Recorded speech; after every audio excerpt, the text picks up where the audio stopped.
Hello everyone, আজ হচ্ছে 11ই ফেব্রুয়ারি। আমি আর আমার বর প্রত্যেক বছর 10ই ফেব্রুয়ারি যাই কচুয়াধামে পুজো দিতে, কিন্তু এবার যাচ্ছি 11ই ফেব্রুয়ারি, ঠিক একদিন পরেই।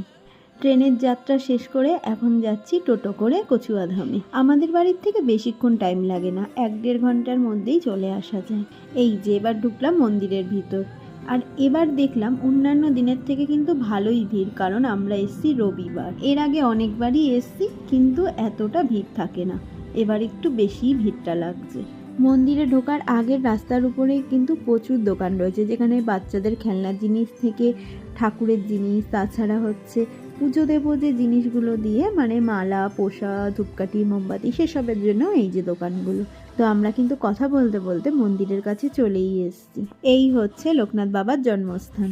মন্দিরে এসে সারাদিন আমরা কি করলাম তার জন্য দেখতে হবে নেক্সট ভিডিও।